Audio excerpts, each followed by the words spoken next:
Back here in the studio, I'm joined now with Mr. Ray Smith. He is the CEO of Trycera Financial Incorporated. TRYF is a stock symbol. Ray, good to see you again. Great to be here, Donnie. Well, now that you're famous after your right. television appearance last week, I want to welcome you back. I know you have some important updates for us, but why don't you tell us again what the company does?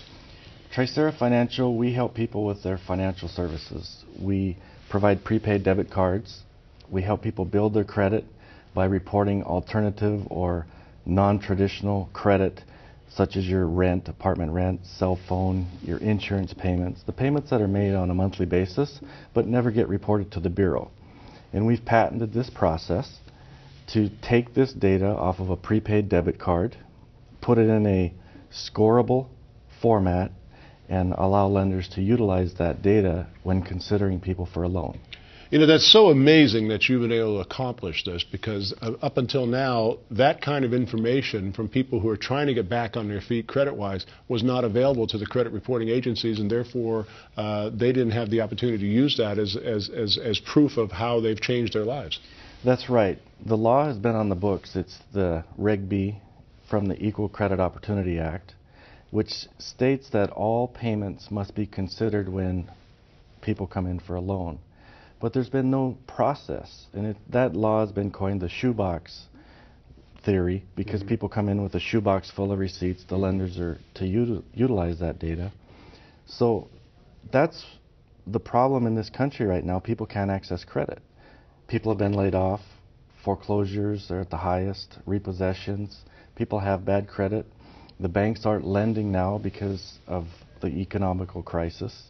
They've actually increased their minimum FICO score, and people can't tap into that credit system. And so now we have a means to help people access credit again.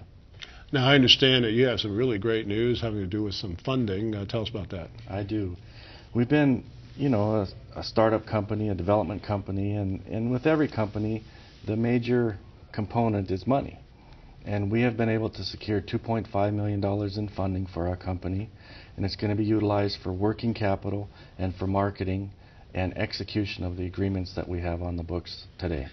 So when you say you're using it for marketing, the idea is to get this out in front of people so they can understand and be aware that you have your service available. And then how does your company generate revenue from new customers coming in? That's right. The biggest key right now to help stimulate our economy is to educate the people that this law exists and that lenders are required to utilize this data, and that our service can help them put their payment history in a format that lenders can use. And if you go to our website, Trycera.com, and under Maximize Your Credit, there's a link, ecoaforall.org, which is an educational portal. It's Equal Credit Opportunity Act for all. And in there is just information what the FTC guides the consumers on and what have you. And how do we make money? We provide this service to the consumers, and we charge them a monthly fee. I see. Now, I know that you have one other tidbit of information. We've got about a minute left. What else is new? Yes. In the fourth quarter of last year, we signed an agreement with Because We Are One, which is a faith-based organization with approximately 14 million members. And they liked our product and wanted to roll it out throughout their community through a Harmony Card program. Well, we also spoke at NARSAH, which is NARSAAH, which is a government program. It's a nonprofit organization. They help people with affordable and assisted living. And they have adopted our credit building service. They're in 21 states, and they have over 3 million members, and we'll be marketing it out throughout their community. So, a lot of people saw their credit get hammered over the last 2 or 3 years. Here's a company that's helping people rebuild it. Again, Trycera Financial, TRYF. Ray, thanks for the update. Great news. Thanks, Donnie.